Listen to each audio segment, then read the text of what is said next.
we address prayers and requests to the being represented by the altar or the throne or the tabernacle, as if that being were a king and were causing this universe in his royal, omnipotent, and omniscient wisdom. Alan ওয়ার্ড, যিনি একজন দার্শনিক ছিলেন, প্রাচ্যে এবং পাশ্চাত্যের প্রচলিত ধর্মগুলোর উপরে তার বিস্তর গবেষণা ছিল, তিনি বলেন যে স্বাভাবিকভাবে একটি প্রশ্ন ওঠে যে এটা কিভাবে সম্ভব। ঈশ্বর পৃথিবী সৃষ্টি করেছেন। খ্রিস্টান ক্যাথলিক ধর্মতত্ত্ব বলে ঈশ্বর শূন্য থেকে পৃথিবী সৃষ্টি করেন। তিনি বলছেন যে আমি জোর দিয়ে বলতে চাই ক্যাথলিক, ইসলাম এবং ইহুদি মতবাদ এই তিনটি ধর্মই শিক্ষা দেয় না যে ঈশ্বর একবার পৃথিবী শুরু করে দিয়ে চলে গেলেন। তিন ধর্মই বলে ঈশ্বর এখনই এই মুহূর্তে শূন্য থেকে পৃথিবী সৃষ্টি করেছেন এবং নিজের ঐশ্বরিক শক্তি দিয়ে একে টিকিয়ে রেখেছেন। কিন্তু ঈশ্বর সম্পর্কে পুরনো ধারণাগুলো এখন অবিশ্বাস্য এবং অসম্ভব মনে হয়। গির্জা বা সিনেগগে আমরা যেন একজন রাজা বা শাসকের উদ্দেশ্যে কথা বলি। গির্জার নকশা দেখে মনে হয় যে এটি রাজ দরবার, সেখানে সিংহাসনের মতো কিছু থাকে। আমরা সেই বেদির বা সিংহাসনের প্রতিনিধিকে প্রার্থনা ও নিবেদন করি যেন তিনি একজন রাজা এবং নিজের রাজকীয় সর্বশক্তিমান ও সর্বজ্ঞ জ্ঞানে এই বিশ্ব সৃষ্টি করেছেন। কিন্তু যখন আমরা টেলিস্কোপ বা মাইক্রোস্কোপ দিয়ে দেখি অথবা বনে গিয়ে প্রকৃতির দিকে তাকাই, তখন সমস্যায় পড়ি। কারণ ধর্মগ্রন্থ বাইবেল, কুরআন থেকে আমরা ঈশ্বরের যে ধারণা পাই তা আমাদের চারপাশের এই প্রকৃতির সঙ্গে মেলে না। পূজিত ঈশ্বরের ভঙ্গি যেন প্রাকৃতিক বিশ্বের ভঙ্গি থেকে সম্পূর্ণ আলাদা। একজনকে অন্যজনের রচয়িতা বলে ভাবা কঠিন। আরো বড় কথা, বেশিরভাগ বুদ্ধিজীবী মানুষ মনে করেন ঈশ্বর নিয়ে আমাদের ঐতিহ্যবাহী ধারণাগুলো খুবই আদিম। মনে করা কঠিন যে এই বিশাল মহাবিশ্ব সৃষ্টি করেছেন সেই পুরনো ধরনের ঈশ্বর, যিনি নক্ষত্রের অনেক উপরে আকাশে থাকেন, সোনার সিংহাসনে বসে আছেন আর দেবদূতের বাহিনী তার পূজা করছে। এই ধারণাটি আধুনিক বিজ্ঞানে আবিষ্কৃত মহাবিশ্বের জন্য অযোগ্য বলে মনে হয়।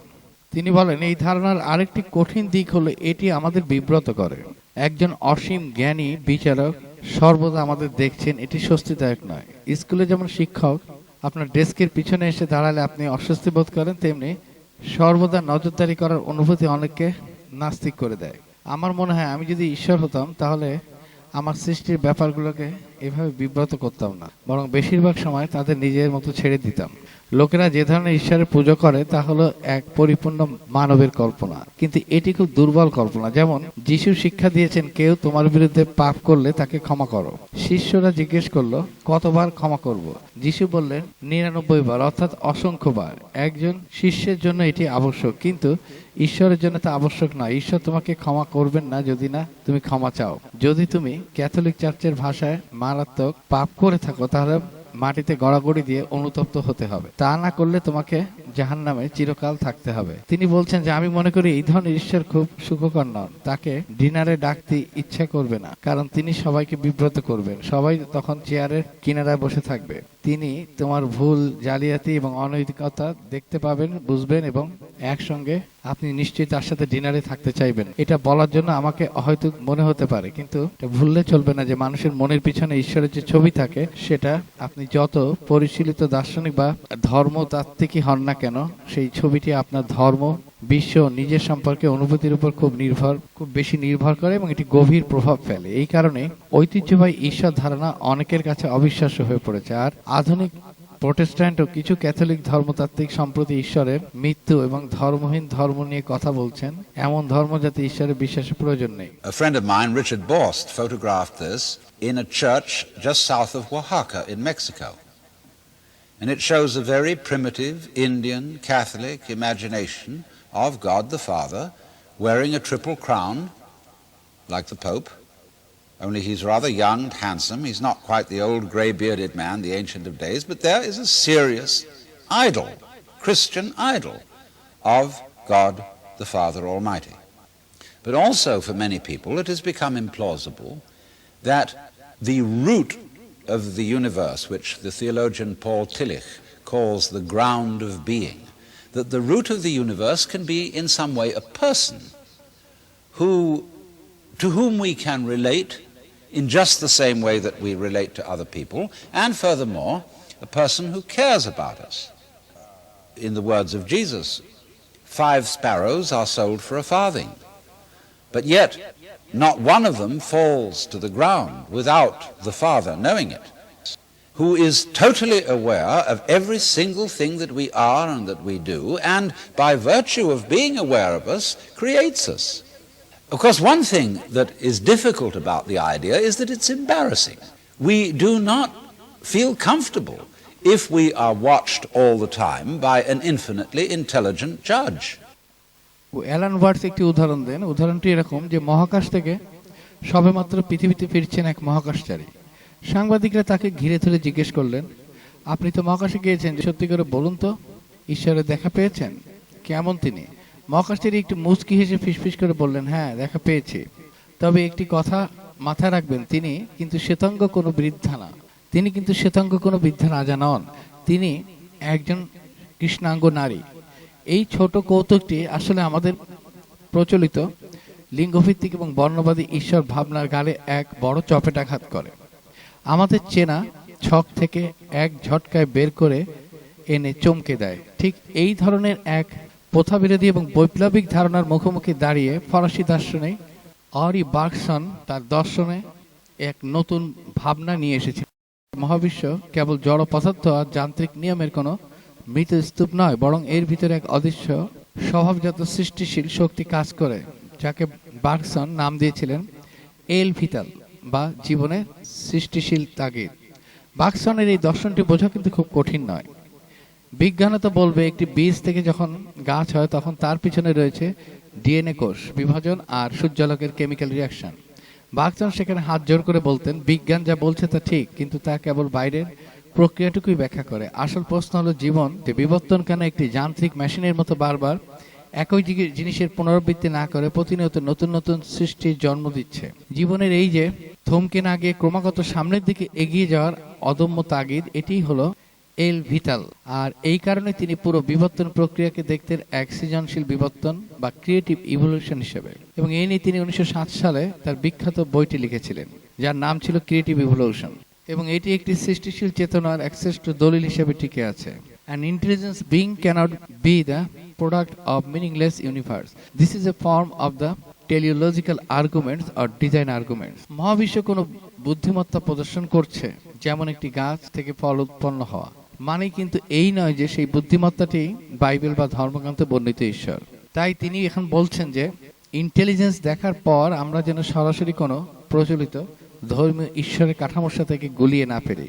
প্রকৃতিতে যে বুদ্ধিমত্তার বা ডিজাইন দেখা যায় তা কোনো শাস্ত্রীয় নিয়ম মেনে চলা বা মানুষের মতো বিচার বুদ্ধি সম্পন্ন কোনো ব্যক্তির সত্তা নাও হতে পারে, বরং তা মহাবিশ্বের নিজস্ব এক সহজাত চালিকা শক্তি হতে পারে।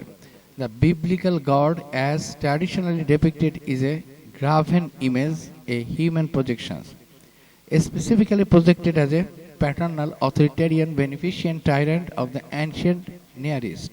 স্পিনোজা, বার্গসন কিংবা পল টিলিকের মতো মহান দার্শনিকেরা যখন ঈশ্বরের কথা বলেন তখন তারা স্বর্গে বসে থাকা কোনো রাজার ছবি আঁকেন না। তাদের চোখে ঈশ্বর হলেন এক অনন্ত মহাজাগতিক বুদ্ধিমত্তা, যাকে বলা হয় সর্বেশ্বরবাদ বা প্যান্থিজমস। এই পরম চেতনাটি মানুষের মতো কোনো রাগ ক্ষোভের অবয়বে বন্দী নয়। এটি কোনো একনায়ক শাসকও নয় যে শুধু পুরস্কার আর শাস্তি বিলিয়ে যাবে। নির্দিষ্ট কোনো ভৌগোলিক সীমানা বা সংস্কৃতির সংকীর্ণ বিশ্বাস দিয়ে একে মাপা যায় না। এটি আসলে এক চলমান নৈবেদ্যিক মহাজাগতিক প্রক্রিয়া, যা আমাদের চেনা পিতৃতুল্য রাজা বা শাসক, ফাদার ফিগার, কিং ভাবমূর্তি থেকে আমূল ভিন্ন এবং অচিন্তনীয়। আইনস্টাইন যখন তার আপেক্ষিকতার তত্ত্ব থিওরি অফ রিলেটিভিটি দিয়ে মহাবিশ্বের স্থান ও কাল এর ভেতরের এক অবিশ্বাস্য জ্যামিতিক শৃঙ্খলা আবিষ্কার করলেন, তখন তিনি মহাবিশ্বের এই নিখুঁত নকশা দেখে এক পরম বিস্ময় অনুভব করেছিলেন। তিনি বুঝতে পেরেছিলেন এই মহাবিশ্ব কোনো বিশৃঙ্খলা বা অন্ধ কাকতালীয় ঘটনা নয়, এর পেছনে এক গভীর, সূক্ষ্ম এবং মহাজাগতিক বুদ্ধিমত্তা কাজ করছে। যখন তিনি তার এই পরম অনুভূতির কথা মুখে আনলেন এবং গড বা ঈশ্বর শব্দটি ব্যবহার করলেন, তখন চারপাশের সমাজে এক তুলকালাম কাণ্ড ঘটে গেল। আইনস্টাইনের মুখ থেকে ঈশ্বর শব্দটা শোনামাত্রই আমেরিকার চার্চের যাজক, থিওলজিয়ান এবং সাধারণ ধর্মপ্রাণ মানুষেরা আনন্দে আত্মহারা হয়ে উঠলেন। তারা ভাবলেন, বাহ, পৃথিবীর সবচেয়ে বড় বিজ্ঞানীও তাহলে আমাদের চার্চের ঈশ্বরকেই মেনে নিলেন। তারা ধরে নিলেন আইনস্টাইন হয়তো বাইবেলের সেই ঈশ্বরের কথাই বলছেন, যিনি স্বর্গে বসে মানুষের পাপ পুণ্যের হিসাব রাখছেন, যিনি মানুষের ওপর রাগ করেন, খুশি হন আর প্রার্থনা শুনলে অলৌকিক মোজেজা দেখান। সমাজ রাতারাতি আইনস্টাইনের সেই মহাজাগতিক অনুভূতিকে এনে তাদের চেনা, পিতৃতুল্য ঈশ্বরের ছাঁচে বন্দী করে ফেলল। এই প্রাতিষ্ঠানিক টানাটানিতে বিরক্ত হয়ে আইনস্টাইন 1929 সালে নিউ ইয়র্কের রাব্বি, ইহুদি ধর্মগুরু হারবার্ট এস গোল্ডস্টেইনকে একটি ঐতিহাসিক টেলিগ্রাম পাঠান। সেখানে তিনি এক লাইনে পুরো সমাজের তৈরি করা ছকটাকে ভেঙে গুড়িয়ে দিয়ে লেখেন, আমি স্পিনোজার ঈশ্বরে বিশ্বাস করি, যিনি নিজেকে এই মহাবিশ্বের সমস্ত কিছুর সুশৃঙ্খল সামঞ্জস্যের মাঝে প্রকাশ করেন, কোনো এমন ঈশ্বরে নয় যিনি মানুষের ভাগ্য বা কাজকর্ম নিয়ে মাথা ঘামান। আইনস্টাইন পরিষ্কার করে দিলেন যে চার্চ বা সিনাগগ হাজার বছর ধরে মানুষের মগজে যে ব্যক্তি ঈশ্বর, পার্সোনাল গড এর অবয়ব ঢুকিয়ে রেখেছে, তার মহাজাগতিক অনুভূতির সাথে তার কোনো সম্পর্কই নেই। তিনি যে ঈশ্বরের আভাস পেয়েছেন তা বারুদ স্পিনোজা বা অরি বার্গসনের দর্শনের মতো, যা প্রকৃতির মতোই এক নৈর্ব্যক্তিক চালিকা শক্তি, ইম্পার্সোনাল ফোর্স, যা কোনো চার দেয়ালের খাঁচায় বা শরীয়তি নিয়মে বন্দী নয়। এই উদাহরণটি আমাদের কি শেখায়? আইনস্টাইনের এই গল্পটি আপনার বলা সেই অদৃশ্য মনস্তাত্ত্বিক চাপ এর কথাই প্রমাণ করে। যখনই কোনো মানুষ গভীর বিজ্ঞান, গণিত কিংবা কোনো তীব্র আধ্যাত্মিক অভিজ্ঞতার মধ্য দিয়ে মহাবিশ্বের অনন্ত বিস্ময়কে অনুভব করে, সমাজ বা প্রাতিষ্ঠানিক ধর্মগুলো তাকে একা ছেড়ে দেয় না। চারপাশের ব্যবস্থাটা এমনভাবে তৈরি যেন তারা ছুটে এসে আপনার সেই অনন্ত আকাশ এর অনুভূতিকে টেনে হিচড়ে চার্চ, সিনাগগ কিংবা মন্দিরের একটা ছোট টবের ভেতর ঢুকিয়ে দিতে পারে। কারণ একটা অদৃশ্য নৈর্ব্যক্তিক শক্তিকে অনুভব করার চেয়ে একজন মানুষের মতো দেখতে পিতৃতুল্য ঈশ্বরের পা ধরে ক্ষমা চাওয়া বা নিয়মের ছকে নিজেকে সঁপে দেওয়া মানুষের মনের জন্য অনেক বেশি সহজ ও আরামদায়ক। মানুষের তৈরি করা প্রতিষ্ঠানগুলো চায় আপনি যেন আকাশের দিকে তাকিয়েও কেবল তাদের চার্চের ক্রুশ বা সিনাগগের গম্বুজটাই দেখতে পান। কিন্তু আইনস্টাইনের মতো যারা প্রকৃত মুক্তচিন্তক, তারা জানেন সেই প্রাতিষ্ঠানিক দেয়ালগুলোকে লাথি মেরে ভাঙার পরেই কেবল শুরু হয় আসল আধ্যাত্মিকতা, যেখানে কোনো ছাদ থাকে না, থাকে কেবল এক অবিনশ্বর, নৈর্ব্যক্তিক ও অনন্ত মহাজাগতিক শূন্যতা। Imagine for a moment that the most read book in human history, the book that has shaped empires, toppled kings, sent armies across oceans, and whispered comfort into the ears of billions, was written by people whose real name no one knows. রুটি সমাচারের কোনো লেখকই নিজের কাজে স্বাক্ষর রাখেননি। Matthew নয়, mark নয়, look নয়, জন নয়। পরবর্তী শতাব্দীতে অন্য লোকেরা এই নামগুলো যোগ করে দিয়েছিল। যাদের হাতে আসলে কলম ছিল তাদের সঙ্গে এই নামগুলোর কোনো সম্পর্ক ছিল না। বিশ্বের প্রায় প্রতিটি পণ্ডিত, ধর্ম বিষয়ক পণ্ডিত, খ্রিস্টান এবং অন্যান্যরা একমত যে এটি সত্য। তারপর যে প্রশ্নটি আসে তা নিঃশব্দে ধ্বংসাত্মক, ঠিক কে আমাদের যিশুর গল্পটি বলেছিলেন? আর ৩৫ বছর ধরে ফিসফিস করে বলা স্মৃতি ও অনুদিত বাক্যের মধ্য দিয়ে কতখানি তা অন্য কিছু হয়ে গিয়েছিল। কলমের কালি শুকানোর আগেই সেটি অন্য কিছু হয়ে গিয়েছিল।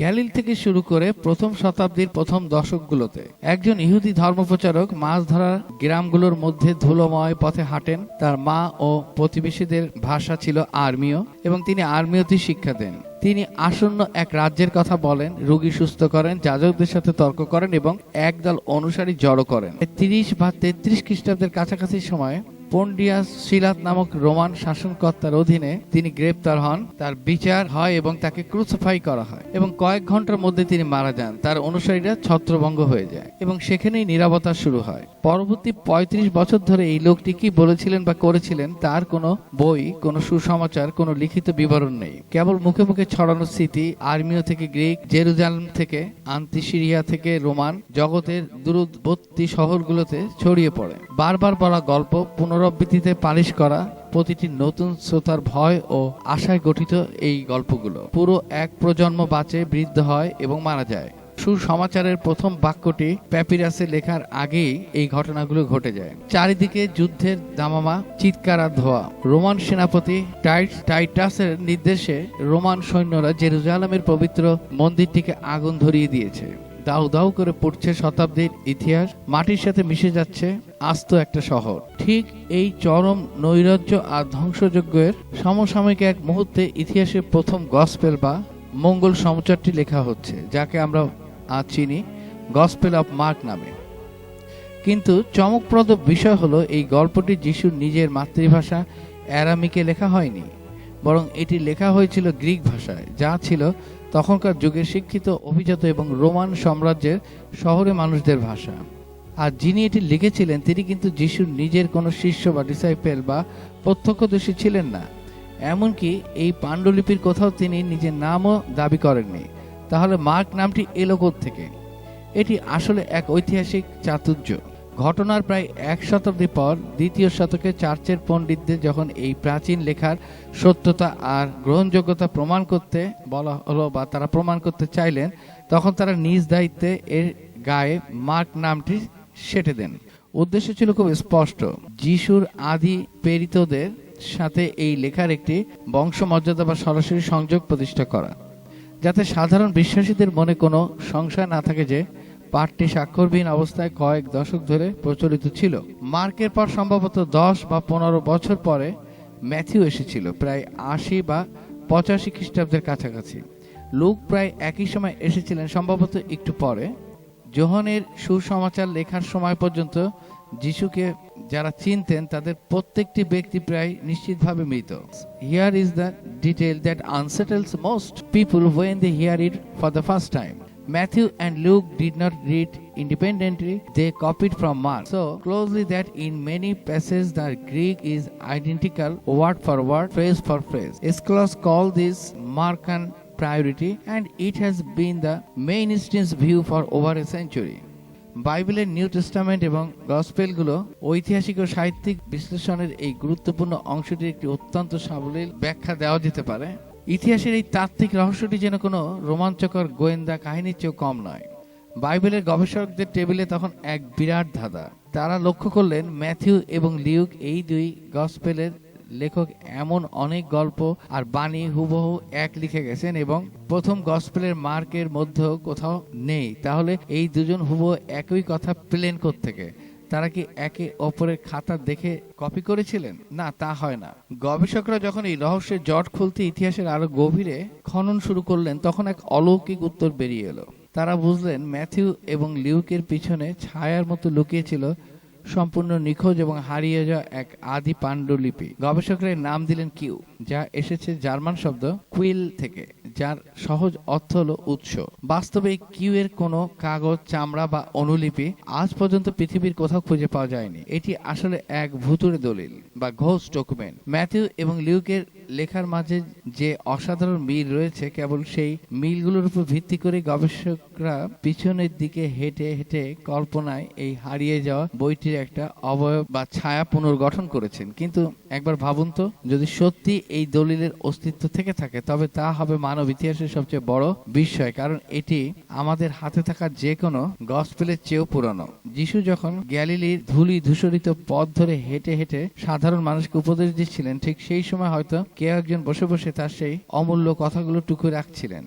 তাই কেউ যদি কখনো মাটির নিচ থেকে সত্যি উদ্ধার হয়, তবে তা হবে যিশুর নিজের কণ্ঠস্বরের সবচেয়ে কাছাকাছি এবং খাঁটি এক জীবন্ত দলিল। তবে এখানে একটা জিনিস উল্লেখ করা প্রয়োজন, কাছাকাছি মানেই কিন্তু নিজের কণ্ঠস্বর নয়। যিশু কথা বলতেন আরমাইক ভাষায়, অথচ প্রথম শতাব্দীর প্রতিটি গসপেল, প্রতিটি চিঠি এবং প্রতিটি খ্রিস্টীয় দলিল লেখা হয়েছিল গ্রিক ভাষায়। নিউ টেস্টামেন্টে যিশুকে উদ্ধৃত করে বলা প্রতিটি শব্দই আসলে একটি অনুবাদ, আর অনুবাদ কখনোই নিখোঁজ আয়না বা প্রতিবিম্ব হতে পারে না। অনুবাদ হলো হাজার হাজার ছোট ছোট সিদ্ধান্তের সমষ্টি, যেখানে প্রতিটি সিদ্ধান্তই মূল অর্থকে সামান্য হলেও কিছুটা বাঁকিয়ে বা বদলে দেয়। Contradictions in gospel.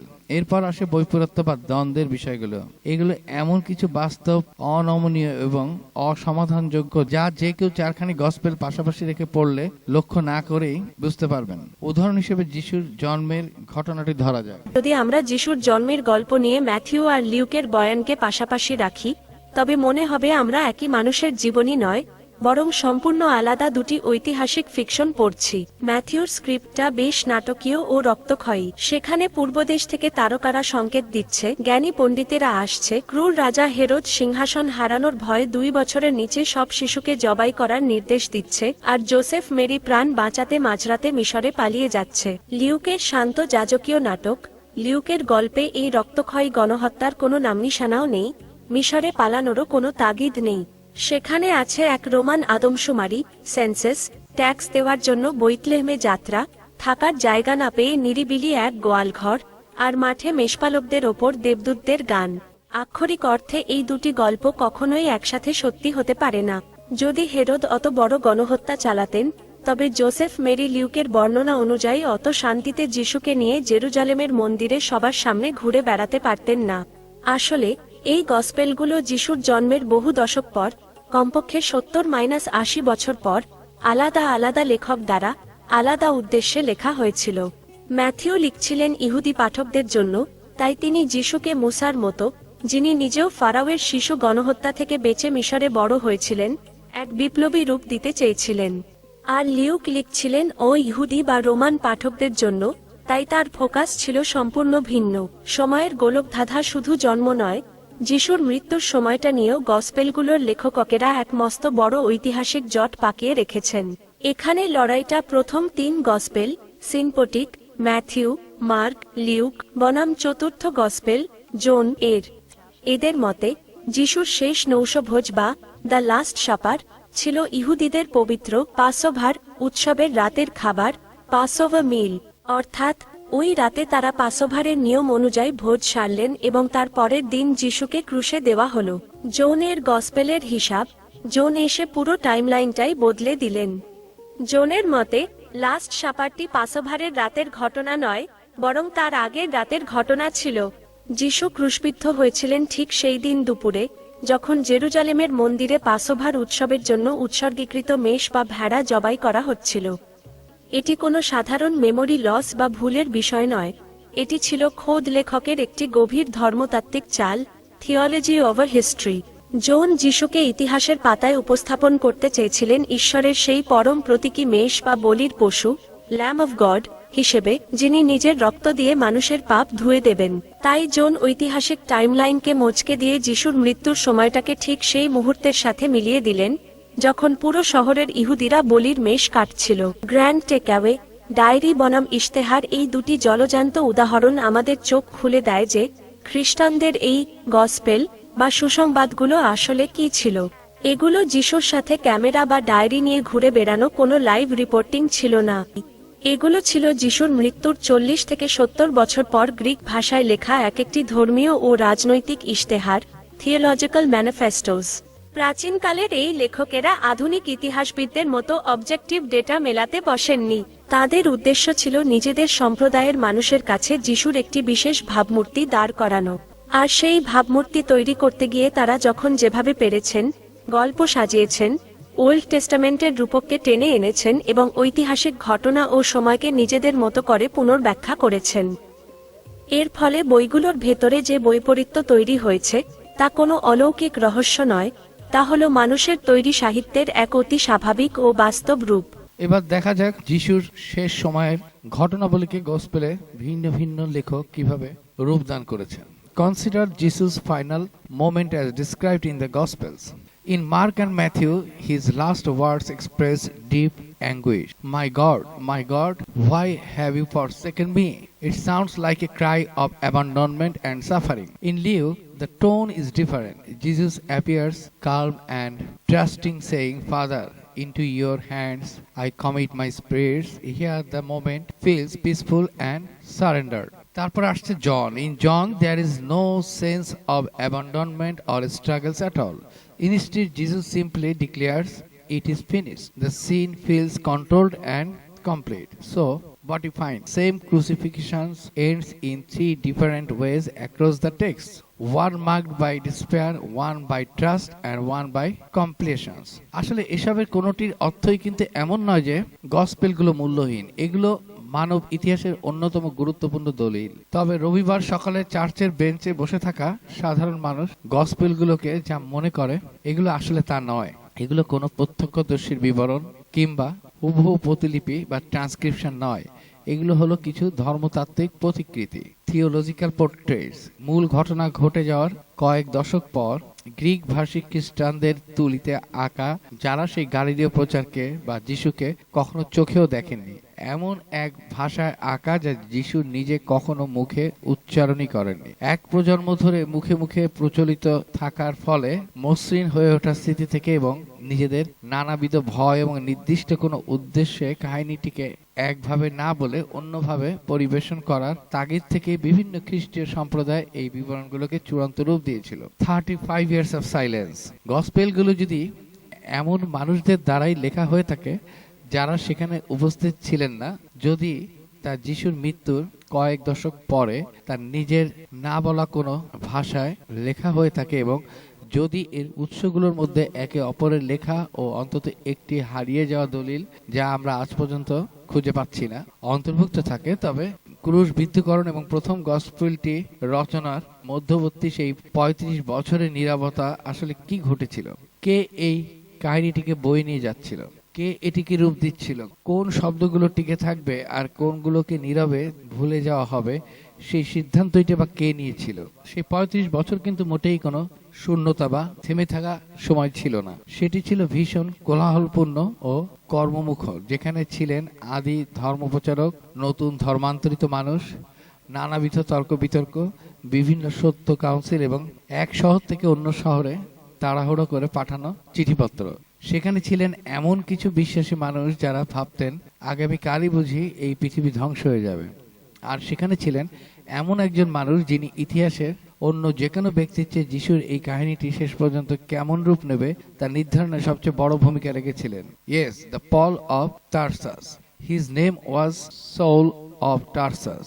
Paul. He never met Jesus. He never heard him teach, never saw him heal, never broke bread with him. He says this himself plainly in his own letter. His only encounters with Jesus, the vision, a flash of light, a voice, a moment of revelations on a dusty road. Whatever happened that day, Paul believed it absolutely. And out of that belief, he built a religion. আপনি ইতিহাসের এমন এক স্নায়ুকেন্দ্রে হাত দিয়েছেন যা প্রাতিষ্ঠানিক খ্রিস্ট ধর্মের 2000 বছরের তৈরি করা সাজানো বাসরকে এক ফুৎকারে উড়িয়ে দেয়। খ্রিস্ট ধর্ম বানালেন পিটার বা পল, সেই চার্চের হাল ধরলেন। ইতিহাসের আয়নায় তা এক মস্ত বড় জালিয়াতি। আপনার দেওয়া এই অমোঘ ঐতিহাসিক সত্যটিকে যদি আমরা একটু মেলে ধরি, তবে দেখা যাবে যিশুর আসল অনুসারীরা কেমন ছিলেন এবং কিভাবে সেন্ট পল এসে যিশুর সেই আসল আন্দোলনকে হাইজ্যাক করেছিলেন। যিশু মারা যাওয়ার ঠিক পরপরই জেরুজালেমে যে আদি চার্চ বা আন্দোলন গড়ে উঠেছিল, তার প্রধান কিন্তু পিটার ছিলেন না। তার প্রধান ছিলেন যিশুর নিজের আপন ছোট ভাই জেমস বা জাকব। ক্যাথলিক চার্চ মেরির চির কুমারিত্ব, পারপেচুয়াল ভার্জিনিটি, টিকিয়ে রাখতে যিশুর ভাইবোন থাকার কথাটি ইতিহাস থেকে মুছে দিতে চাইলেও ম্যাথিউ এবং মার্কের গসপেল তা স্পষ্ট করে বলে গেছে। যিশুর ভাই জেমস যখন এই আন্দোলনের প্রধান হলেন, তখন তারা কেমন জীবনযাপন করতেন? ইতিহাসের সবচেয়ে চমকপ্রদ সত্য হল, তারা নিজেদের খ্রিস্টান মনেই করতেন না। তারা ছিলেন কট্টর নিষ্ঠাবান ইহুদি। তারা নিয়মিত জেরুজালেমের মন্দিরে যেতেন, তাওরাতের প্রতিটি আইন মানতেন, সাবাত, শনিবারের পবিত্র দিন পালন করতেন, শূকরের মাংস ছোঁয়া তো দূরের কথা, কঠোর ইহুদি খাদ্যবিধি মেনে চলতেন এবং নিজেদের সন্তানদের খতনা করাতেন। তাদের আর 5টা ইহুদি উপদলের, যেমন ফরিসি বা এসিন, থেকে আলাদা করার কোনো উপায় ছিল না। তাদের কেবল একটাই অতিরিক্ত বিশ্বাস ছিল, তারা মনে করতেন যিশুই ছিলেন ইসরায়েলের সেই প্রতিশ্রুত মসীহ বা রাজনৈতিক মুক্তিদাতা, যিনি খুব শিগগিরই ফিরে এসে রোমানদের তাড়াবেন। জেমস বনাম পল। ইতিহাসের সবচেয়ে বড় আদর্শিক যুদ্ধ ঠিক এই সময়ে মঞ্চে প্রবেশ ঘটে সেন্ট পল এর। পল কিন্তু যিশুকে জীবিত অবস্থায় কোনোদিন চোখেই দেখেননি। তিনি ছিলেন আরবের বাইরের এক রোমান নাগরিক এবং গ্রিক সংস্কৃতির মানুষ। পল যখন দেখলেন ইহুদি, জেন্টাইলস বা গ্রিক রোমান মানুষদের মাঝে যিশুর এই মসীহ হওয়ার আইডিয়াটা দারুণ খাচ্ছে, তখন তিনি এক মস্ত বড় বৈপ্লবিক কিন্তু চতুর মোড় নিলেন। তিনি বললেন, গ্রিক বা রোমানদের যদি এই আন্দোলনে আনতে হয়, তবে তাদের খতনা করানো বা ইহুদিদের ওই কঠিন খাদ্যবিধি ও তাওরাতের নিয়ম মানতে বাধ্য করা যাবে না। ওসব নিয়মকানুনের দরকার নেই, যিশুর ক্রুশবিদ্ধ হওয়ার ওপর অন্ধ বিশ্বাস রাখাই মুক্তির জন্য যথেষ্ট। এই কথা শোনা মাত্রই জেরুজালেমে বসে যিশুর ভাই জেমস এবং আসল শিষ্যেরা রে রে করে উঠলেন। তারা পলের এই থিওরিকে দেখলেন এক মস্ত বড় ধর্মদ্রোহিতা ও বিশ্বাসঘাতকতা হিসেবে। জেমসের অনুসারীদের বলা হতো the circumcision faction, the circumcision faction বা খতনাপন্থী দল। জেমস সাফ জানিয়ে দিলেন, যিশুর দলে আসতে হলে আগে পুরোপুরি ইহুদি হতে হবে। তাওরাতের আইন অমান্য করে কোনো শর্টকাট মারার সুযোগ নেই। দৃশ্য ৩, ইতিহাসের নির্মম মোড়, কাদের জয় হল? যদি ইতিহাস তার স্বাভাবিক গতিতে চলত, তবে জেমসের এই কট্টর ইহুদি উপদলটি ইহুদি ধর্মেরই একটা ছোট শাখা হিসেবে ইতিহাসের পাতায় হারিয়ে যেত। কিন্তু ৭০ খ্রিস্টাব্দে এক মস্ত বড় বিপর্যয় ঘটল। রোমান সেনাবাহিনী এসে জেরুজালেম শহরটাকে মাটির সাথে মিশিয়ে দিল এবং জেমসের সেই আদি জেরুজালেম চার্চ সম্পূর্ণ ধ্বংস হয়ে গেল। জেরুজালেমের আদি ইহুদি অনুসারীরা যখন নিশ্চিহ্ন হয়ে গেলেন, তখন ফাঁকা মাঠে গোল দিলেন সেন্ট পল। রোমান সাম্রাজ্যের গ্রিকভাষী শহরগুলোতে পলের ছড়ানো সেই সহজ, আইনহীন, খতনামুক্ত যিশুর গল্পটাই টিকে রইল। গ্র্যান্ড টেকঅ্যাওয়ে, আজ বিশ্বজুড়ে যে খ্রিস্টধর্ম আমরা দেখি, তা আসলে যিশুর নিজের ধর্ম নয়, তার ভাই জেমসের ধর্মও নয়। তা হল সেন্ট পলের তৈরি করা একটি সম্পূর্ণ নতুন ধর্ম, Pauline Christianity.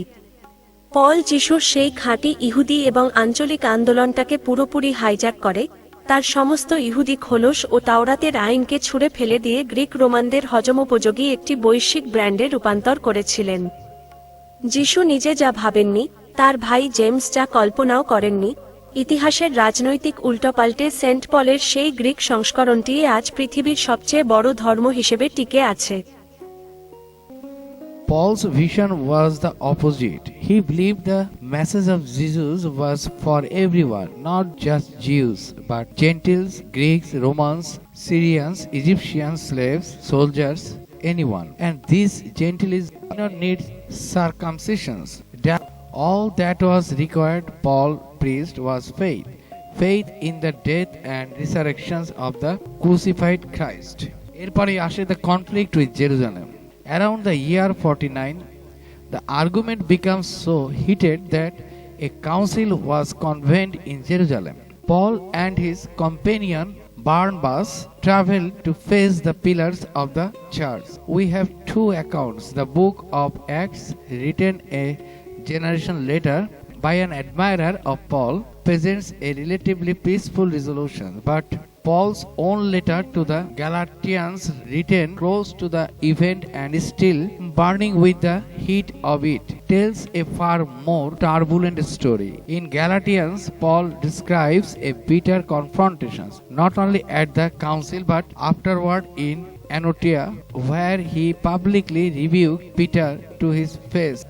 Apostles who had walked with Jesus for 3 years was being corrected in front of the whole congregation by a man who had never laid eyes on the living Christ. Paul wrote 7 letters that scholars universally accept as authentically his. They were written roughly between the years 50 and 57, older than any narratives of the life of Jesus. When Paul declared his letter to the Roman around the year 57, the Gospels of Mark had not yet been written. The theological foundations of Christianity was laid before the biographical foundation was even attempted. And here is what is strange. Across tens of thousands of words of dense theological arguments, Paul almost never quotes anything Jesus said during his earthly ministry. He is not interested in the parables, the miracles, or the Sermon of the Mount. He is writing about a cosmic event, the death and the resurrections of a divine figure called Christ. What remains is the crucified, and within a single generation, Paul's versions of movement on, for reasons that had little to do with the theology and everything to do with history. 70 খ্রিস্টাব্দে Roman সেনাপতি টাইটাসের অধীনে Roman বাহিনী জেরুজালেমের প্রাচীর ভেঙে ভিতরে প্রবেশ করে। পবিত্র উপাসনালয় বা মন্দিরটি পুড়িয়ে দেয় এবং পুরো শহরটিকে মাটির সাথে মিশিয়ে দেয়। এর ফলে জেরুজালেমের চার্চ ন্যায়পরায়ণ জ্যাকবের নেতৃত্বাধীন সেই আদি সম্প্রদায়টি সম্পূর্ণ ধ্বংস ও ছিন্নভিন্ন হয়ে যায়। জেমস নিজে অবশ্য তার আগেই 62 খ্রিস্টাব্দে পাথর ছুঁড়ে হত্যার শিকার হয়ে মারা গিয়েছিলেন। এর মধ্যে দিয়ে যিশুর প্রকৃত পরিবার, তার জন্মভূমি এবং তার ভাষার সাথে এই আন্দোলনের সংযোগকারী শেষ সুতোটিও চিরতরে কেটে যায়। এদিকে কোরিন্থ, ইফেসাস, ফিলিসি এবং রোমে গড়ে ওঠা পলের চার্চগুলো তখন পুরো দমে বিকশিত এবং সমৃদ্ধ হচ্ছিল। এগুলো ছিল গ্রিক ভাষী অ-ইহুদি মানুষের সম্প্রদায়, যারা জেরুজালেমের কর্তৃত্ব থেকে মুক্ত ছিল এবং ইহুদি আইন কানুনের কোনো বোঝাই তাদের বইতে হতো না। শুকনো ঘাসে আগুন লাগলে যেমন দ্রুত ছড়িয়ে পড়ে, তেমনি রোমান বাণিজ্য পথগুলো ধরে এই চার্চগুলো চারিদিকে ছড়িয়ে পড়ছিল। পল নিজে হয়তো ততদিনে মারা গেছেন। আনুমানিক 60-এর দশকের মাঝামাঝি রোমে সম্রাট নিরোর শাসনকালে তাকে মৃত্যুদণ্ড দেওয়া হয়েছিল, কিন্তু তার লেখা চিঠিগুলো টিকে রইল তার ঈশ্বর তত্ত্ব। 30 খ্রিস্টাব্দে গ্যালিলের মাটিতে বসে যে ব্যাখ্যাটি কেউ চিনতেই পারত না, পরবর্তী প্রজন্মগুলোর কাছে সেই ব্যাখ্যাটি একমাত্র স্পষ্ট, আদি এবং শাশ্বত সত্য হিসেবে পরিগণিত হলো। পলের জয় এবং দুই ভিন্ন ধর্ম। পৃথিবী আজ যে খ্রিস্টান ধর্মকে উত্তরাধিকার সূত্রে পেয়েছে তা কিন্তু জেমস বা জাস্ট এর খ্রিস্ট ধর্ম নয়। প্রতিদিন মন্দিরে গিয়ে প্রার্থনা করতেন, মসির দেওয়া আইন কানুন মেনে চলতেন এবং ঈশ্বরের রাজ্যের জন্য অপেক্ষা করতেন। আজকের এই রূপটি হলো টেরেন্সদের পলের খ্রিস্ট ধর্ম, যেখানে মূল ভিত্তি হলো বিধাতার করুণা ও বিশ্বাস, গ্রেস অ্যান্ড ফেইথ, এবং সমস্ত জাতির মুক্তির জন্য ক্রুশবিদ্ধ এবং এমন এক ঈশ্বর যে ক্রুশে বিদ্ধ হয়ে আছে। একই বীজ থেকে দুটি সম্পূর্ণ ভিন্ন ধর্মের জন্ম হয়েছিল, কিন্তু শেষ পর্যন্ত যেটি টিকে রইল সেটি যিশুর নিজের ভাইদের নেতৃত্বাধীন ধারাটি ছিল না। নিষিদ্ধ গসপেল সমূহ, দ্য ফরবিডেন গসপেলস, পলের মৃত্যুর 1 শতাব্দীর মধ্যেই আন্দোলনের নিয়ন্ত্রণ বা আত্মার অধিকার নেওয়ার জন্য খ্রিস্ট ধর্মের কেবল 2টি সংস্করণই পরস্পরের সাথে প্রতিযোগিতা করছিল না, বরং সেখানে তখন এমন ডজন ডজন সংস্করণ তৈরি হয়ে গিয়েছিল। এদের প্রত্যেকের ছিল নিজস্ব গসপেল বা মঙ্গল সমাচার, নিজস্ব যিশু, এবং প্রত্যেকেই দৃঢ়ভাবে বিশ্বাস করত যে কেবল তাদের কাছে পরম সত্য রয়েছে। কিন্তু শেষ পর্যন্ত এদের মধ্যে কেবল একটি ধারাকে আসল বিশ্বাস বা মূল ধর্ম হিসেবে টিকে থাকার স্বীকৃতি দেওয়া হয়েছিল। 1905 সালের ডিসেম্বরে এক সকালে উচ্চ মিশরে মোহাম্মদ আলী আল সম্মান নামে এক তরুণ কৃষক জাবাল আর তারিফ নামক এক চুনা পাথরের পাহাড়ের পাদদেশে শুকনো মাটিতে কোদাল চালাচ্ছিলেন। তিনি মূলত সাবাক অর্থাৎ সার হিসেবে ব্যবহারের জন্য নাইট্রোজেন সমৃদ্ধ নরম মাটির সন্ধান করছিলেন। হঠাৎ তার কোদালে কোপ শক্ত কোনো জিনিসে গিয়ে লাগলো। সেটি ছিল মাটির একটি কলস, যা সিলগালা করা অবস্থায় সেই পাহাড়ের গোড়ায় সমহিত ছিল। তিনি সেটি ভেঙে ফেললেন, তবে ভিতরে কোনো মুদ্রা বা অলংকার ছিল না, ছিল কেবল কিছু বই, চামড়ায় বাঁধানো এমন 10টি বই, কোডেক্স যার পাতাগুলো ছিল প্যাপাইরাস দিয়ে তৈরি এবং ভিতরের কালির রং ম্লান হয়ে গেলেও তা স্পষ্ট পড়া যাচ্ছিল। তিনি সেগুলো নিয়ে বাড়ি ফিরলেন। তার মা জিনিসগুলো আসলে কি তা না বুঝতে পেরে রান্নার উনুন জ্বালানোর জন্য সেই বইয়ের কিছু পাতা খড়কুটো হিসেবে ব্যবহার করলেন। এভাবেই দীর্ঘ 1600 বছর ধরে মাটির নিচে চাপা পড়ে থাকা কিছু অমূল্য বাণী দিয়ে তিনি তার পরিবারের রান্নার আগুন জ্বালিয়েছিলেন। What Muhammad Ali had found was one of the most significant archaeological discoveries of the 20th century. The Nag Hammadi Library, 13 codices, 52 separate treatises, a whole library of Christian writings sealed into the earth around the middle of the 4th century and forgotten by history. These were Christian writings that spoke of Jesus and claimed to preserve his words, but they were not gospels anyone in modern Christendom had ever read. The most famous is the Gospels of Thomas, 114 sayings attributed to Jesus, with the birth story, no miracles, no crucifixions, no resurrections, no narratives at all, just enigmatic aphoristic sayings. The kingdom of the Father is spread out upon the earth, and people do not see it. আপনি বাইবেলের ইতিহাসের সবচেয়ে রহস্যময়, নিষিদ্ধ এবং হাড় কাঁপানো এক আধ্যাত্মিক অধ্যায়ের দরজা খুলে দিয়েছেন। 1945 সালে মিশরের নাগ হামাদি মরুভূমি থেকে উদ্ধার হওয়া এই নস্টিক গসপেল বা নিষিদ্ধ পাণ্ডুলিপিগুলো খ্রিস্টধর্মের প্রাতিষ্ঠানিক ভিতটাকে এক মস্ত বড় ধাক্কা দিয়েছিল। চার্চ যে যিশুকে বলির মেষ বানিয়ে পাপের ক্ষমার ব্যবসা ফেদেছিল, এই নস্টিক টেক্সটগুলো তার বুকে সরাসরি কুঠারাঘাত করে। চার্চের 4 গসপেলে যে যিশুকে আমরা দেখি, তিনি ক্রুশে মরছেন মানুষের পাপের বোঝা কাঁধে নিয়ে। কিন্তু নাগ হাম্মাদিতে পাওয়া গসপেল অব থমাস বা গসপেল অব ফিলিপ এই যে যিশুর দেখা মেলে, তিনি সম্পূর্ণ এক ভিন্ন মহাবিশ্বের মানুষ। তিনি সেখানে বলছেন, ঈশ্বরের রাজ্য এই পৃথিবীর বুকেই ছড়িয়ে আছে, কিন্তু মানুষ তা দেখতে পায় না। একটা কাঠের টুকরোকে চেরো, আমি সেখানেই আছি। একটা পাথর তোলো, সেখানেই আমাকে খুঁজে পাবে। এই যিশু মানুষকে কোনো চার্চে যেতে বলছেন না, কোনো যাজকের পা ধরতে বলছেন না। তিনি বলছেন, ঈশ্বর বাইরে কোথাও নেই, তিনি আছেন প্রকৃতির পড়তে পড়তে এবং খোদ মানুষের অন্তরে। নস্টিকদের কাছে যিশু কোনো বলির মেষ, স্যাক্রিফিশাল ল্যাম্ব নন। তিনি হলেন নসেস বা সেই পরম গুপ্ত ও আধ্যাত্মিক জ্ঞানের বাতিওয়ালা, যিনি মানুষের ঘুমন্ত আত্মাকে জাগাতে এসেছেন। ডেমিয়ার্জ এই ত্রুটিপূর্ণ পৃথিবীর এক অন্ধ ঈশ্বর নস্টিকদের সৃষ্টিতত্ত্ব বা কসমোলজি ছিল একেবারে বৈপ্লবিক এবং প্রাতিষ্ঠানিক ধর্মের জন্য চরম বিপজ্জনক। তারা ওল্ড টেস্টামেন্টের সেই রাগী, খামখেয়ালি এবং যুদ্ধপ্রিয় ঈশ্বরকে পরম ঈশ্বর বলে মানতেই নারাজ ছিলেন। তারা বললেন, এই বস্তুগত পৃথিবী, যা দুঃখ, কষ্ট, রোগ আর মৃত্যুতে ভরা, কোনো পরম দয়াময় ঈশ্বরের সৃষ্টি হতেই পারে না। এটি আসলে সৃষ্টি করেছে এক নিম্নমানের, অহংকারী আর ত্রুটিপূর্ণ উপ-ঈশ্বর, যার নাম ডেমিয়ার্জ। এই ডেমিয়ার্জি মূলত মানুষের খাঁচা সদৃশ শরীরের ভেতরে পরম ঈশ্বরের সেই আদি ঐশ্বরিক স্ফুলিঙ্গ বা ডিভাইন স্পার্কস বন্দী করে রেখেছে, যাতে মানুষ তার আসল স্বর্গীয় পরিচয় ভুলে এই জড় জগতের গোলাম হয়ে থাকে। তাই নস্টিকদের কাছে মুক্তি মানে কোনো পাপের জন্য ক্ষমা ভিক্ষা করা নয়। মুক্তি হলো জ্ঞানের আগুনে জেগে উঠে নিজের ভেতরের সেই বন্দি স্ফুলিঙ্গকে চেনা এবং ডেমিয়ার্জের তৈরি এই মায়ের খাঁচাকে লাথি মেরে ভেঙে ফেলা। দৃশ্য 3, জুডাসের পুনর্বাসন। সবচেয়ে বড় খলনায়ক যখন একমাত্র বিশ্বস্ত বন্ধু খ্রিস্টীয় ইতিহাসের গত 2000 বছরের সবচেয়ে ঘৃণিত এবং অভিশপ্ত নাম হল জুডাস ইস্ক্যারিওট, যে মাত্র 30টি রূপোর মুদ্রার লোভে যিশুকে রোমানদের হাতে ধরিয়ে দিয়েছিল।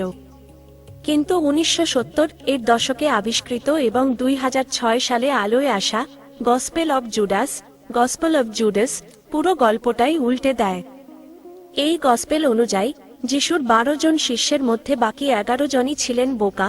তারা যিশুর আসল মহাজাগতিক রূপটা বুঝতেই পারেননি। একমাত্র জুডাসই ছিলেন যিশুর সেই গূঢ় তত্ত্বের একমাত্র সমঝদার। গল্পের আসল টুইস্ট হল, জুডাস যিশুকে শত্রুর হাতে ধরিয়ে দিয়েছিলেন কারণ যিশু নিজে গোপনে জুডাসকে এই কাজটি করার আদেশ দিয়েছিলেন। যিশু জুডাসকে বলেছিলেন, আমার এই নশ্বর শরীরটা আসলে একটা কারাগার, যা আমার ভেতরের আসল আত্মাকে বন্দী করে রেখেছে। তুমি আমাকে ধরিয়ে দাও, যাতে ওরা আমার এই শরীরটা ধ্বংস করে দেয় এবং আমার ভেতরের সেই পরম ঐশ্বরিক স্ফুলিঙ্গটি এই বন্ধন থেকে চিরতরে মুক্তি পায়। অর্থাৎ জুডাস কোনো বিশ্বাসঘাতক ছিলেন না, তিনি ছিলেন যিশুর সবচেয়ে বিশ্বস্ত এবং বাধ্য শিষ্য, যিনি নিজের পিঠে চিরন্তন খলনায়কের কলঙ্ক তিলক পরে যিশুর মহাজাগতিক ইচ্ছাকে সফল করেছিলেন। গ্র্যান্ড ফাইনাল, রোমান সাম্রাজ্যের রাজনীতি ও বাইবেলের জন্ম। এখন প্রশ্ন আসতেই পারে, যিশুর এই মরমী, আধ্যাত্মিক এবং খাঁচামুক্ত নস্টিক দর্শন ইতিহাস থেকে উধাও হয়ে গেল কেন? এখানেই খেলাটা খেলেছিল রোমান সাম্রাজ্যের রাজনৈতিক বাস্তবতা। 4th শতাব্দীতে রোমান সম্রাট কনস্ট্যান্টাইন যখন খ্রিস্টধর্মকে রাজনৈতিক হাতিয়ার হিসেবে ব্যবহার করার সিদ্ধান্ত নিলেন, তখন তার দরকার ছিল একটা কঠোর, সুশৃঙ্খল এবং একনায়কতান্ত্রিক ব্যবস্থা, যা দিয়ে কোটি কোটি প্রজাকে শাসন করা যায়। নস্টিকদের এই যার ভেতরের ঈশ্বরকে জাগাও দর্শন দিয়ে কোনো সাম্রাজ্য চালানো যায় না। কারণ যে মানুষ নিজের ভেতরের ঈশ্বরকে চিনে ফেলেছে, সে কোনো রাজা, পোপ বা চার্চের আইনকে তোয়াক্কা করবে না। তাই চার্চের বড় বড় বিশপ আর রোমান শাসকেরা মিলে নস্টিকদের এই সমস্ত গসপেলকে ধর্মদ্রোহিতা বা হেরেসি ঘোষণা করে পুড়িয়ে মারার নির্দেশ দিল। তারা বেছে বেছে কেবল ম্যাথিউ, মার্ক, লিউক আর জোনের মতো গসপেলগুলোকে এক মলাটে বেঁধে আজকের প্রাতিষ্ঠানিক বাইবেল তৈরি করল, যেখানে চার্চের অনুগত থাকার এবং যিশুর বলির তত্ত্বকে মেনে নেওয়ার আইনি ছক ছিল। গল্পের শেষ সুর, নস্টিকবাদীরা ঈশ্বরকে খোঁজার জন্য মানুষকে কোনো ইটের তৈরি চার্চের দেয়াল বা পুরোহিতের মধ্যস্থতা দেয়নি, তারা দিয়েছিল নিজের ভেতরের এক অন্তহীন আধ্যাত্মিক আকাশ। কিন্তু রোমান রাজনীতির নিষ্ঠুর হাত সেই মুক্ত আকাশকে নিষিদ্ধ করে, চারদিকের দেয়াল তুলে মানুষকে এমন এক যিশুর গল্প গেলাল, যিনি মুক্তির চাবিকাঠি মানুষের নিজের হাত থেকে কেড়ে নিয়ে চার্চের পোপ আর যাজকদের সিন্ধুকে বন্দী করে রেখে গেছেন।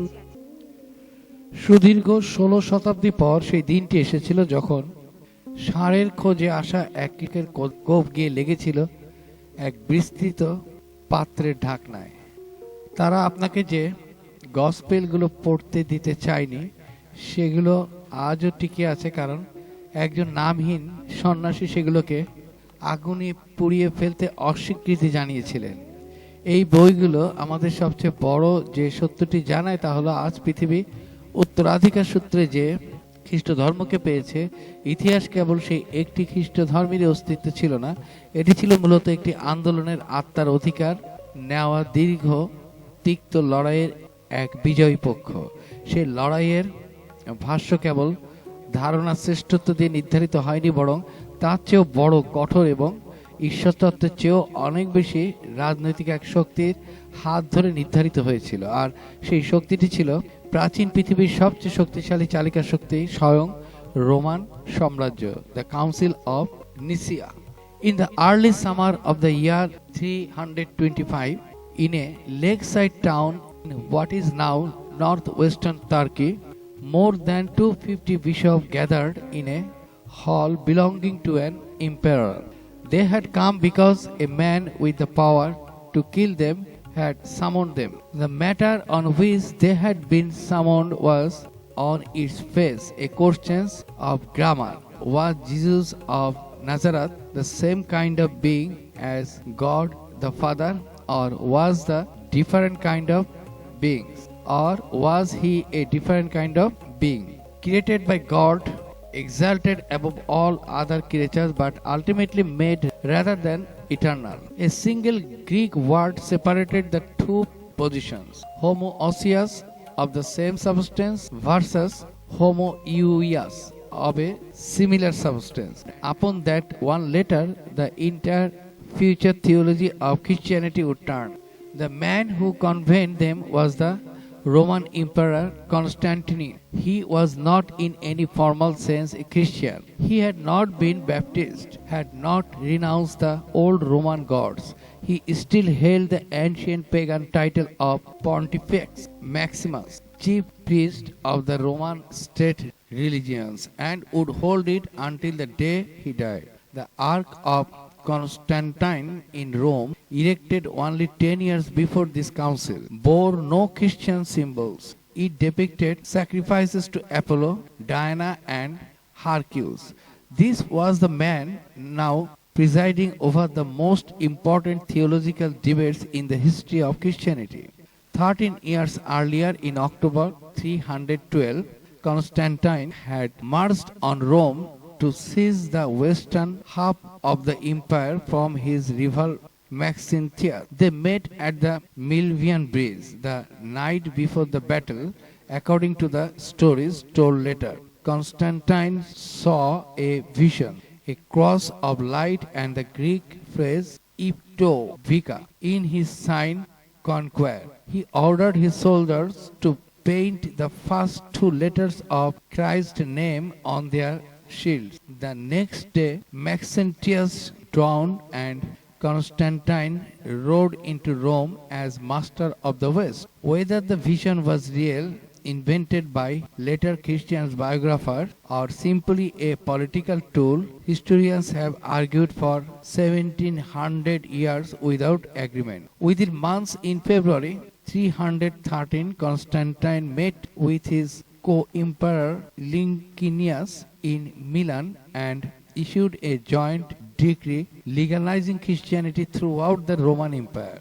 Christians could worship openly for the first time in 3 centuries, but the Edict of Milan did not make Christianity the state religion. It made it tolerated. Constantine wanted more than tolerance. He wanted unity, one religion, one creed, one empire. What he found when he looked closely at the Christian church was that it was not one thing but many, arguing bitterly within itself. The sharpest of those arguments by the year 320 was raising in Alexandria. A presbyter named Arius, an ascetic, a skilled preacher, was teaching that Jesus Christ, while the highest of all the created beings, was nevertheless created.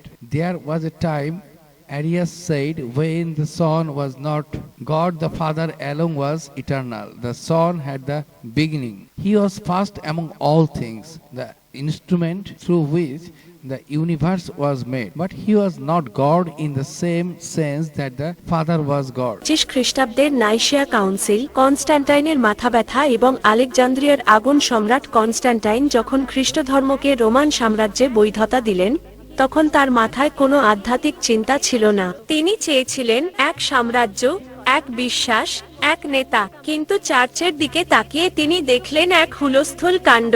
খ্রিস্টানেরা এক হওয়া তো দূরের কথা, নিজেদের মধ্যে তুমুল কামড়াকামড়িতে ব্যস্ত। 320 খ্রিস্টাব্দের দিকে আলেকজান্দ্রিয়া শহরে এই ঝগড়া এক ভয়াবহ আকার ধারণ করল। এক দলছুট সুবক্তা পাদ্রী, যার নাম এরিয়াস, তিনি এক অদ্ভুত প্রচার শুরু করলেন। এরিয়াস বললেন, যীশু খ্রিস্ট যতই মহান হন না কেন, শেষ পর্যন্ত তিনি ঈশ্বরেরই একটি সৃষ্টি, ক্রিয়েটেড বিং। এমন একটা সময় ছিল যখন যিশুর কোনো অস্তিত্বই ছিল না। একমাত্র ঈশ্বর পিতাই, গড দ্য ফাদার, আদি ও অনন্ত। যিশুর একটা শুরু আছে। এই তত্ত্বের বিপরীতে দাঁড়িয়ে গেলেন আলেকজান্দ্রিয়ার বিশপ আলেকজান্ডার এবং তার 29 বছর বয়সী তুখর সহকারী অ্যাথানাসিয়াস। তারা টেবিলে চাপড়ে বললেন, অসম্ভব। যিশু এবং ঈশ্বর পিতা দুজনেই সহ অনন্ত, কো-এটার্নাল। যিশুর কোনো শুরু নেই। অ্যারিয়াসের কথা মানলে আমরা ঈশ্বরের বদলে তার একটা সৃষ্টিকে পূজা করছি, যা ঘোরতর ধর্মদ্রোহিতা, ব্লাসফেমি। এই ঝগড়া পুরো রোমান সাম্রাজ্যের পূর্ব অংশে এমনভাবে ছড়িয়ে পড়ল যেন শুকনো ঘাসে আগুন লেগেছে। কনস্ট্যান্টাইন দেখলেন, ধর্মের এই এক গ্রিক অক্ষরের মারপ্যাচে তার স্বাধীন সাম্রাজ্য ভেঙে টুকরো টুকরো হয়ে যাচ্ছে। তিনি সম্রাটের মতো সিদ্ধান্ত নিলেন, একটা কাউন্সিল ডাকো। দৃশ্য 2, নাইশিয়া কাউন্সিল, যেখানে ভোটের মাধ্যমে ঈশ্বর নির্ধারিত হল। সম্রাট কনস্ট্যান্টাইন নিজের পকেট থেকে টাকা দিয়ে প্রায় 300 জন বিশপকে নাইশিয়া শহরে উড়িয়ে নিয়ে এলেন। রোমের পোপ নিজে আসারও প্রয়োজন বোধ করেননি, তার জায়গায় 2 জন সাধারণ পাদ্রীকে পাঠালেন। অ্যারিয়াস সেখানে ছিলেন, আর তার বিপরীতে দাঁড়িয়ে হুঙ্কার ছাড়ছিলেন তরুণ অ্যাথানাসিয়াস। সপ্তাহের পর সপ্তাহ বিতর্ক চলল। সম্রাট কনস্ট্যান্টাইনের একটাই লক্ষ্য, যেমন করেই হোক একটা সমঝোতায় পৌঁছানো। অবশেষে চার্চের পণ্ডিতেরা একটা দলিল তৈরি করলেন, যার নাম নাইসিন ক্রিড। যিশুকে শতভাগ ঈশ্বর প্রমাণ করার জন্য তারা দলিলের ঠিক মাঝখানে জোর করে একটা গ্রিক শব্দ গুজে দিল, হোমোসিওস, যার অর্থ ঈশ্বরের সাথে একই উপাদানে তৈরি, of one substance with the father. এই শব্দটা ইচ্ছে করেই রাখা হয়েছিল, কারণ তারা জানত অ্যারিয়াস আর তার দলবল কোনোদিন এই অবাইবেলীয় গ্রিক শব্দটা মেনে নেবে না। এক লাইনে দাগ টেনে দেওয়া হলো, কারা খাঁটি বিশ্বাসী আর কারা কাফের, হেরেসি। ক্ষমতার ভয়ে মাত্র গুটি কয়েকজন বিশপ বাদে সবাই দলিলে সই করে দিলেন। অ্যারিয়াসকে অভিশপ্ত ঘোষণা করে নির্বাসনে পাঠানো হলো, তার সব বই পুড়িয়ে ফেলার এবং তা রাখলে মৃত্যুদণ্ডের আদেশ জারি হলো। কনস্ট্যান্টাইন ভাবলেন, যাক, ঝামেলা মিটল। দৃশ্য 3, ইতিহাসের চরম টুইস্ট, মুমূর্ষু সম্রাট এবং অ্যারিয়ানিজমের কামব্যাক। কিন্তু ইতিহাস এত সহজে থামে না। নাইশিয়া কাউন্সিলের মাত্র 2 বছরের মধ্যে কনস্ট্যান্টাইন তার সিদ্ধান্ত 100% বদলে ফেললেন। তিনি অ্যারিয়াসকে নির্বাসন থেকে ফেরত আনলেন এবং রাজদরবারে অ্যারিয়াসের সমর্থকদের জায়গা দিলেন। সবচেয়ে বড় ট্র্যাজেডিটা কখন ঘটল জানেন? 337 খ্রিস্টাব্দে সম্রাট কনস্ট্যান্টাইন যখন মরতে বসলেন, তখন মৃত্যুর ঠিক আগে তিনি যে বিশপের হাতে খ্রিস্ট ধর্মে দীক্ষিত ব্যাপটাইজড হলেন, তিনি আর কেউ নন, স্বয়ং অ্যারিয়াসের পরম বন্ধু ইউসেবিয়াস অব নিকোমিডিয়া। যে সম্রাট নাইশিয়া কাউন্সিলে অ্যারিয়াসকে লাথি মেরে বের করেছিলেন, তিনি মারা গেলেন একজন অ্যারিয়ানপন্থী বা যিশুকে সৃষ্টি ভাবা মানুষের কোলে মাথা রেখে। এর পরের ইতিহাস আরও রোমাঞ্চকর। কনস্ট্যান্টাইনের ছেলে দ্বিতীয় কনস্ট্যান্টিয়াস নিজে ছিলেন কট্টর অ্যারিয়ানপন্থী। তিনি রাষ্ট্রীয় ক্ষমতা ব্যবহার করে নাইশিয়া পন্থী বিশপদের তাড়িয়ে অ্যারিয়ান বিশপদের চার্চের প্রধান বানাতে লাগলেন। নাইশিয়ার সেই বীর অ্যাথানাসিয়াসকে নিজের বিশ্বাসের জন্য পাঁচবার নির্বাসনে যেতে হয়েছিল। শুধু তাই নয়, এই সময়ই গথ, ভ্যান্ডাল, লম্বার্ডের মতো ভয়ঙ্কর জার্মান উপজাতিরা যখন খ্রিস্ট ধর্মে দীক্ষিত হচ্ছিল, তারা কিন্তু নাইশিয়ার যিশু ঈশ্বর থিওরি মানেনি। তারা উলফিলাস নামক এক মিশনারির হাত ধরে অ্যারিয়ান খ্রিস্ট ধর্ম, যিশু ঈশ্বরের সৃষ্টি, গ্রহণ করেছিল। গ্র্যান্ড ফাইনাল 380 খ্রিস্টাব্দের থিওডোসিয়াসের চাবুক নাইশিয়া কাউন্সিলের পর আরও দীর্ঘ 50 বছর এই দুই পক্ষের মধ্যে রক্তক্ষয়ী রাজনৈতিক যুদ্ধ চলেছে। অবশেষে 381 খ্রিস্টাব্দে কনস্টান্টিনোপলের দ্বিতীয় কাউন্সিলে গিয়ে নাইশিয়ার সেই ত্রিত্ববাদ বা ট্রিনিটি, পিতা পুত্র পবিত্র আত্মা একই ঈশ্বর থিওরি চূড়ান্ত জয় লাভ করে। আর এই পুরো খেলায় আসল সিলমোহরটা পড়েছিল 380 খ্রিস্টাব্দে সম্রাট থিওডোসিয়াসের ইডেক্ট অফ থেসালনিকা জারির মাধ্যমে। এই ডিক্রির আগে খ্রিস্টধর্ম রোমান সাম্রাজ্যের বহু ধর্মের মধ্যে কেবল একটি সাধারণ অনুমোদিত ধর্ম ছিল। কিন্তু এই ডিক্রির পর থিওডোসিয়াস আইন করে ঘোষণা করলেন, আজ থেকে কেবল নাইসিন খ্রিস্টধর্মই হবে রোমের একমাত্র রাষ্ট্রীয় ধর্ম, অফিশিয়াল স্টেট রিলিজন। বাকি সমস্ত পৌত্তলিক ধর্ম, এমনকি অ্যারিয়ান খ্রিস্টধর্মকেও বেআইনি ও নিষিদ্ধ ঘোষণা করা হলো। গল্পের শেষ সুর। আজ বিশ্বজুড়ে চার্চে যে ত্রিত্ববাদ বা যিশুকে সরাসরি ঈশ্বর ভাবার তত্ত্বটি বিনা প্রশ্নে শেখানো হয়, তা কোনো আসমানি কিতাবের অমোঘ বাণী থেকে আসেনি। তা এসেছে 4th শতাব্দীর রোমান রাজদরবারের নোংরা রাজনীতি, সম্রাটের ব্যক্তিগত খামখেয়ালিপনা এবং হোমোউসিওস নামক একটি গ্রিক শব্দের ওপর ভর করে।